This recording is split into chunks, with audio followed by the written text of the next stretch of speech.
Kita sudah berkonsultasi dengan beberapa pakar hukum dan kawan-kawan di Trisakti, kawan-kawan doktoral di UI juga. Ada celah memang gubernur melakukan pelanggaran HAM. Dan itu bisa digugat ke pengadilan? Bisa kita gugat ke...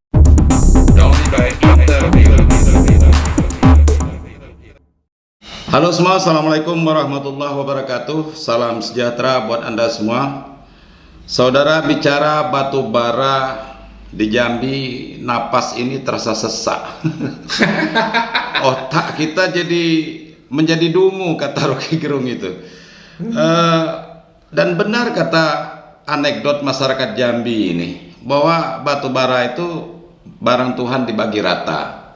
Masalahnya ya? Masalahnya bukan keuntungan manfaatnya secara finansial, artinya lebih banyak mudaratnya daripada manfaatnya. Nanti kita bedah ini, kita akan diskusikan ini bersama Pak Dr. Nopriyadi. Beliau ini pengamat kebijakan publik kalau menurut saya. Siap. Dari Universitas Jambi ya? Bukan, saya dosen di salah satu perguruan tinggi swasta. Oh gitu ya. Ya. Yang penting pengamat kebijakan publik. Dengan anak Jambi. Dengan anak Jambi. Dan sengaja beliau kita undang di sini. Beberapa waktu lalu saya selalu mengikuti tulisan-tulisan beliau di media. Kemudian di WA Group juga begitu, banyak statementnya yang menurut saya sangat menarik dan itu sangat realistis, walaupun mungkin ya terkadang cukup kritis gitu. Nah, kita akan bicara tentang batu bara ini Pak dosen. Iya. Saya panggil Pak dosen lah gitu kan, karena posisinya juga saya sekarang sedang berguru ini, sedang menjadi murid. Kemarin saya sudah mengundang Ketua Asosiasi Angkutan Batu Bara di sini, Mas Puji Siswanto. Oh, oke, Mas Puji. Iya, dan hari ini sudah tayang di Doriba Interview. Bisa Anda lihat, linknya ada di deskripsi nanti. Ya, saya sudah lihat. Kemudian, bila Anda ingin menyaksikan konten-konten saya yang lain, silakan juga berkunjung ke Doriba TV. Yang pasti mohon dibantu subscribe ya, siapa saja yang menonton ini, terutama masyarakat Jambi. Siap. Ya, tujuannya agar channel kita ini bisa berkembang. Oke. Jadi Pak Nopriyadi, Ya, Pak. hari ini sebagaimana kita ketahui bahwa Gubernur Pak Al-Haris, Gubernur Jambi sudah mengirimkan surat ke Menteri SDM untuk agar angkutan batu bara di Jambi dihentikan. Oke. Untuk sementara waktu. 2 hari ya? 2 hari. Nah, kita akan soroti persoalan ini, ada apa di balik surat ini. Sementara kita tahu bahwa gubernur sebenarnya tanpa dengan mengirim surat ke menteri, dia punya kewenangan penuh untuk menghentikan itu sejak lama. Mengingat sudah begitu banyak nyawa manusia masyarakat Jambi ini yang menjadi korban akibat laka lantas truk batu bara, kemudian dampak lain, dampak sosial, dampak ekonominya malah. Semuanya. Ya, bahkan saya sempat membaca tulisan Pak dosen. Salah satu faktor penyebab terbesar inflasi yang terjadi di Provinsi Jambi ini karena macetnya kendaraan akibat angkutan batu bara. Luar biasa. Nah, Pak dosen mohon ini, apa kira-kira tanggapannya? Pertama kita bicara itu, lalu nanti akan saya tanyakan, ini kita bicara demokrasi ya. Dengan banyaknya masyarakat merasa dirugikan ini, akibat ini. Bisa tidak gubernur nanti dituntut ke pengadilan atau sebaliknya nanti pihak perusahaan yang menggugat sebagaimana pernah terjadi di Sumatera Selatan. Iya. Nah, itu nanti akan kita uraikan sekarang mengenai surat permohonan Pak Gubernur ke Menteri SDM ini. Silakan. Baik, terima kasih. Assalamualaikum warahmatullahi wabarakatuh. Waalaikumsalam warahmatullahi wabarakatuh. Terima kasih atas undangannya untuk podcast pagi ini. Panas ya, panas ya. Hah? Panas studionya nih. Asal-asalan. Biasa aja. Jadi masalah angkutan batu bara ini kan sudah menjadi problematik kekuasaan Pak Gubernur kita. Gitu ya. Sejak ia berkuasa, masalah batu bara menjadi suatu masalah yang membuat dia cukup direpotkan. Iya. Bahkan tidak bisa tidur ini. Bahkan tidak bisa tidur, ya kan? Nah, persoalannya kepentingan masyarakat akan batu bara ini sangat terganggu. Iya. Titik poinnya di situ. Ada 1,2 juta penduduk Jambi, berKTP Jambi, yang berinteraksi dengan jalan yang ditempuh itu, ditempuh Batubara setiap hari. Ada yang kuliah, ada yang ke kebon, ada yang ke kantor, ada yang mau belanja ke pasar. 1,2 juta dari sekitar 4 juta penduduk Jambi. Jadi kalau ada yang siapa yang terganggu dengan batubara? 1,2 juta ini. Lalu ada sekitar 6 juta pengguna jalan, terlepas dia orang Jambi atau tidak, atau hanya transit, yang terganggu dengan kemacetan ini tadi. Terutama arus barang dan jasa yang keluar masuk ke Jambi. Kita melihat problem dasarnya itu keberanian dari Pak Gubernur untuk menghentikan sementara angkutan batubara ini.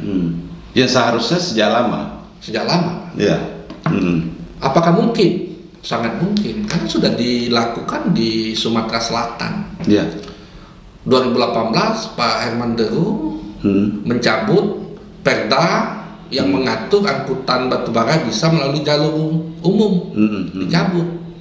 Tentu digugat oleh pengusaha. Tindakan Pak Gubernur Sumatera Selatan ini dibenarkan oleh Mahkamah Agung. Karena dia menang gubernur. Di dalam Undang-Undang Minerba itu, masalah angkutan batubara, angkutan tambang itu menjadi kewenangan mutlak seorang gubernur kepala daerah. Pertanyaannya, ketika Gubernur Jambi menghentikan 2 hari, saya kecewa sekali, dia hanya menghentikan 2 hari, minta jeda waktu untuk memperbaiki jalan. Dia membuang badan dengan mengirim surat ke Menteri SDM. Menurut saya tidak perlu. Padahal dia bisa sendiri tanpa. Dia bisa sendiri, Pak. Tentu beliau kan punya OPD. Di daerah dia bersama Pokompimda harus berani menghentikannya. Ada Kapolda, ada Danrem. Pak Kapolda saya lihat cukup konsen masalah ini. Iya kan? Yang dibutuhkan hanya keberanian beliau. Kita belum melihat Pak Gubernur Jambi, Pak Al-Haris ini berani melakukan ini. Saya paham, selaku penguasa, dia ingin melakukan balance of power, keseimbangan kekuatan. Dia bersikap netral antara pengusaha dan masyarakat. Yang menjadi persoalan, ya kan? Sikap netral inilah, yang melahirkan berbagai problematika masyarakat Jambi dan semua aspek, secara sosial, ekonomi, Kantipmas, sosiologi, psikologi, kesehatan, semuanya, ya kan? Bahkan itu bisa menyebabkan apatisme masyarakat. Trust publik kepada beliau sebagai gubernur menurun, karena memang dia tidak berpihak pada masyarakat. Saya mengutip satu penyair Itali, Dante Alighieri, abad ke-15, dia bilang, ya kan, neraka terdalam itu diperuntukkan bagi mereka yang bersikap netral pada saat krisis kemanusiaan sudah terjadi. Hari ini Jambi ada krisis kemanusiaan, Pak. Dan itu yang paling utama. Ratusan orang meninggal tiap tahun. Anak-anak mahasiswa meninggal, dosen. Nah, beliau masih juga bersikap netral. Nah, masalahnya apa? Ya kan? Gubernur cenderung bermain-main di masalah angkutan batubara ini. Contohnya gini, Bang. Ketika aspirasi masyarakat masalah angkutan batubara ini pengen dihentikan, beliau tanpa perasaan, tanpa nurani ikut meresmikan stok file. Yang di Teluk Jambu. Yang Teluk Jambu yang kapasitasnya itu 20 juta ton per tahun. Sekarang saja kan produksi data 2021 itu produksi batubara Jambi ini kan hanya sekitar 11 juta ton. 2 kali lipat satu stok file. Nah, ketika dia meresmikan, dia kan harus berpikir ngangkut dari bibit tambang ke Teluk Jambu itu mulai apa? Pasti melalui jalan. Nah, inilah yang terjadi hari ini. Jadi problematikanya itu keberanian Pak Gubernur. Maksudnya ikut meresmikan tadi ada hati yang mendua begitu? Iya, hati yang mendua, Pak. Kita kan tidak boleh bersikap netral. Seharusnya Gubernur tidak perlu datang. Tidak perlu datang. Kalau saya gubernur saya tidak datang. Oke lah. Menunjukkan bahwa tidak setuju. Tidak setuju. 20 juta ton itu sudah hampir separuh dari kuota yang diberikan Menteri SDM. Iya, kuota kita ini kan 39,8, hampir lah. Ya, hampir 40 juta ton. 40 juta ton lah. Yang sekarang baru terpenuh 13 juta. 13 juta ton. Kalau 50% saja, gimana kemacetannya jadinya nih? Dahsyat, Pak. Mati ini. Jalan ini mati. Stagnan. Iya kan? Nah, sekarang sudah 7.000 loh armada. 7.000 armada, Pak. Itu belum termasuk yang plat nomornya dari luar. Dari luar. Ya kan? Saya lihat ya, Pak Gubernur masih berpikir PAD, masih berpikir investasi. Ketika rakyat dia sudah menjerit, susah, ya kan? Nah, jadi kita menyayangkan memang beliau tidak berpihak. Iya.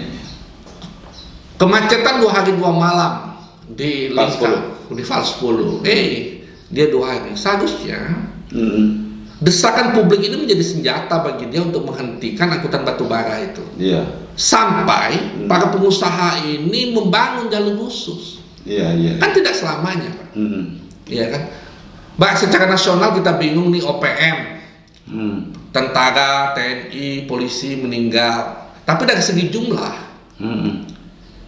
orang Jambi yang meninggalkan batubara ini jauh lebih besar. Kita. Iya kan?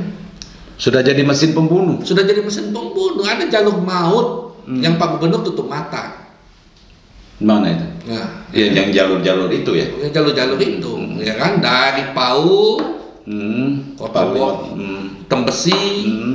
Nah, ini udah tidak terperikan. Nah, dan sekarang udah masuk kota. Saya udah masuk kota. Katanya diizinkan itu untuk sementara waktu. Iya, untuk sementara waktu kan tidak ada pilihan lain. Ketika Gubernur melindungi investasi dalam kacamata kepentingan pemodal kan semua sah-sah saja. Ya kan, semua sah-sah saja. Nah, saya jadi tegang dengar ya. Ya kan? Kita mintanya Pak Gubernur berpihak pada masyarakat Jambi hari ini. Iya. Kalau tidak ya mohon maaf. Atas nama masyarakat, rakyat saya, apapun itu bentuk investasi, hentikan dong. Hentikan. Karena sudah mengorbankan nyawa. Iya. Mengorbankan kenyamanan. Tapi barangkali di belakang ini kan mafianya besar. Oke, kita paham. Pak Gubernur mungkin yang ada di belakang-belakang ini kita paham lah. Bukan ece-ece, ya. Bukan kawi-kawi orang ini. Ya. Bahkan tempo hari saya diskusi sama kawan-kawan dari angkutan ini. Kita tidak pernah bisa menemukan siapa pemilik tambang, apalagi kelas-kelas pengambil kebijakan yang kecil sekalipun di lokasi tambang. Makanya yang ada itu hanya kontraktor yang tukang keruh itu. Ke siapa mau komunikasi? Untuk memunculkan dalang. Iya. Nah, itu. Kita harus membakar panggung. Akhirnya dalang terpaksa keluar. Ketika Pak Gubernur berani mengerti angkutan batubara ini, pemilik usahanya akan keluar. Pak itu punya saya. Iya. Kata si A lah. Kata si A yang bertopi. Iya. Pak itu batubara saya. Kata si B yang berpangkat. Iya. Pak itu punya saya. Iya Kan? Kata si C yang berdasi. Disitulah bisa kita paham. Disitulah Gubernur bisa melakukan negosiasi. Iya. Mewakili kepentingan masyarakat Jambi. Berarti ini yang cerdas sebenarnya. Iya kan? Bakar panggungnya maka dalangnya akan keluar. Iya. Termasuk tukang gendang, penyanyi segala macamnya itu, Pak. Iya. Mau sampai kapan lagi, Pak? Hari ini mungkin bagus kita 100 per tahun yang meninggal. Kalau kuota itu dipenuhi 40 juta ton per tahun mungkin bisa 1.000. Iya. Yang 1.000 itu, Pak, kita tidak tahu ada keluarga kita. Iya. Ada saudara kita, ada sahabat kita. Miris kita.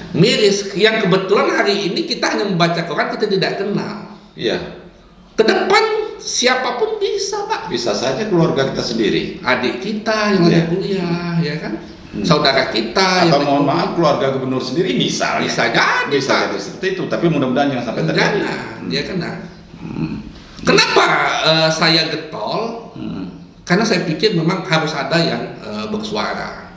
Ya kan, bersuara. Kita tidak membenci Pak Gubernur, tapi menyayangkan. Oh iya, benar. Sikap beliau yang tidak. Podcast kita hari ini memberikan win-win solution. Win-win solution. Memberikan rasa ada yang bisa kita cerahkan ke masyarakat ini. Ya terserah bagaimana kawan-kawan menanggapinya. Yang jelas kita tidak punya kepentingan apa-apa. Hanya kepentingan demi masyarakat. Demi masyarakat Jambi. Dan keresahan ini sudah masif. Iya, sudah masif, Pak. Orang luar pun sudah kata orang Plem, mak manu nak masuk Jambi, udah baca. Iya kan? Iya kan? Nah, sudah itu dia menggunakan instruksi, Bang Dori ya. Saya baca pengaturan jam. Oh ya, efektifnya itu? Pengaturan jam ini hanya akan menyebabkan titik kemacetan berdasarkan jam keluar truk dari bibir tambang. Iya, dari mulut tambang ke pelabuhan. Yang keluar jam 6 sore sampai jam 6 sore, jam 9 sampai Tembesi macet di situ. Macet di situ. Ya. Sama aja bohong sebenarnya. Sama aja bohong. Yang keluar tengah malam sampai subuh. Apalagi armada ini banyak. Banyak, Pak. Ya kan? 7.000 dengan rentang ruas jalan sepanjang ini jadi rel kereta api dah. Jadi seperti kereta api. Iya. Nah, kita kan pengen ada kita ini kan negosiasi yang dibuka dengan kebijakan keberanian oleh Pak Gubernur. Dulu di Bengkulu Utara, ya kan, sempat dihentikan oleh bupatinya bahkan gubernur. Akhirnya terjadi negosiasi. Yang dari 800 truk per hari lewat, nego. Oke lah boleh 400. Nah sekarang ini kan tidak ada upaya untuk mengurangi, Pak. Dari 7.000 kata Bang Dori tadi kan kalau berkurang 3.500 saja kan sudah sangat membantu. Nah gubernur melakukan pembiaran. Bahkan saya melihat gubernur terindikasi melakukan pelanggaran HAM, hak asasi manusia, hak asasi dasar orang Jambi, ingin menikmati hidup secara normal. Itu menarik, ya kan? Seperti yang saya ungkapkan dari awal tadi. Bisakah gubernur digugat oleh masyarakat Jambi? Kita sudah berkonsultasi dengan beberapa pakar hukum dan kawan-kawan di Trisakti, kawan-kawan doktoral di UI juga. Ada celah memang gubernur melakukan pelanggaran HAM.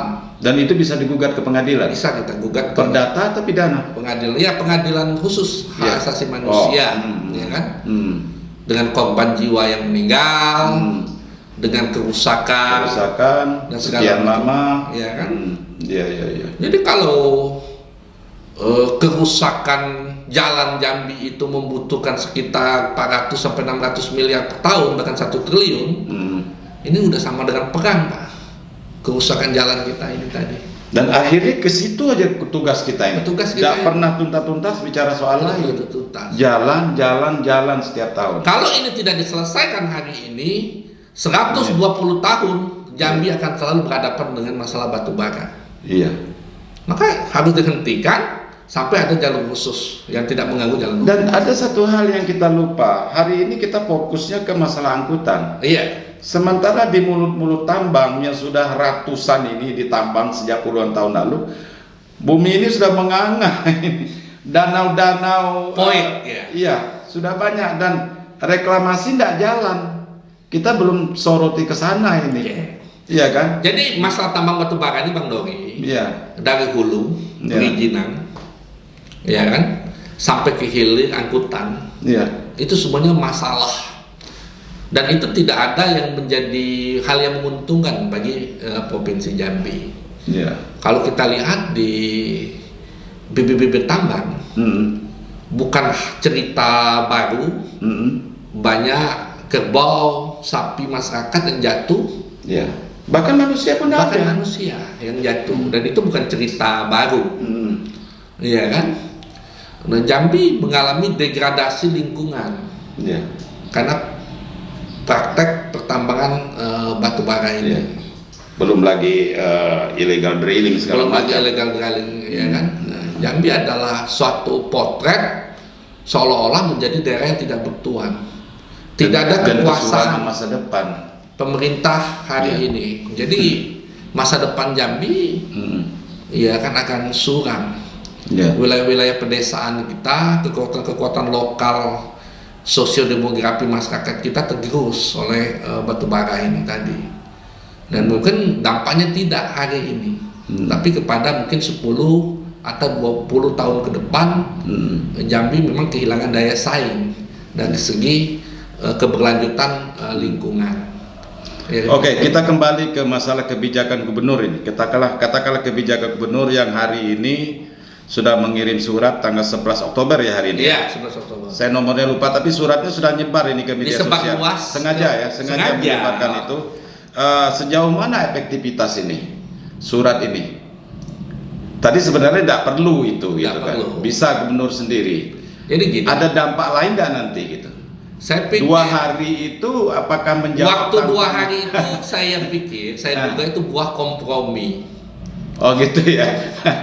Buah kompromi Pak Gubernur dengan stakeholder ya. Stakeholder untuk mengamankan kepentingan investasi itu tadi. Iya. Ya memang pemerintah punya kewajiban untuk mengamankan investasi. Apalagi ini kan salah satu sumber penerimaan negara bukan pajak ya dari Saya tambang. setuju. Iya kan, mau tidak yang mau. menjadi persoalannya problematikanya dibereskan. Iya. Jangan pemerintah, khusus pemerintah pusat, pemerintah daerah menjadi anak kecil. Iya. Dikasih es krim, sampahnya di mana-mana. Iya. Cobalah pemerintah menjadi orang dewasa, Pak. Iya. Makan es krim itu tertib. Iya. Tidak meninggalkan sampah. Iya. Iya kan, tidak meninggalkan sampah. Saya melihat begini, sebenarnya situasi seperti ini pemerintah daerah Jambi ya masih diuntungkan dengan karakteristik masyarakat Jambi yang terkesan tidak terlalu reaktif, ya kan? Barangkali mungkin kalau di daerah lain ini entah apa jadinya ini. Tetapi ini kan seperti diam-diam api makan dalam api, iya kan? Akan terjadi ledakan yang luar biasa nanti. Nah ini yang harus kita antisipasi, gitu kan? Di dalam teori konflik sosial, itu kan ada fase kapan konflik itu meledak. Ya. Nah, sekarang ini fasenya sudah di punggung untuk mencapai puncak peledakan. Letupan-letupan kecil di Seridadi, masyarakat memblokir jalan sendiri sudah terjadi. Terakhir kemarin di Talang Duku sudah terjadi. Nah, ketika konflik ini merata, pendekatannya sangat merugikan, yaitu korban, korban dari masyarakat, dari pengusaha, korban secara sosial. Nah, konflik ini sudah di punggung. Kalau ada konflik di puncak, nah ini udah sampai di punggung konflik ini. Saya melihat sudah dikit lagi lahar ini ya. Sudah dikit lagi laharnya itu. Sebenarnya daya tahan masyarakat udah nggak kuat. Orang udah mulai aksi. Sayang ini tidak ditangkap gubernur dengan baik. Beliau masih bersikap netral, bersikap berada di tengah, sementara masyarakatnya menjerit. Kita kembali ke solusi nih Pak dosen. Oke, kita bicara solusi. Seharusnya apa yang harus dilakukan oleh Pak Gubernur kita? Bersama komponen yang lainnya. Pintu masuk untuk mengidentifikasi siapa pelaku usaha pemilik batubara Jambi itu satu tadi. Ya kan, Pak Gubernur membakar panggung ini sehingga para dalangnya keluar dulu. Ketika itu baru teridentifikasi. Kuat dan menghadapi dalang itu harus berani, Pak. Kalau dalangnya punya kekuatan yang luar biasa, Pak Gubernur harus berani. Persoalannya kan gini, Pak. Kita tidak berharap 100%. Tapi minimal setidak-tidaknya ada action.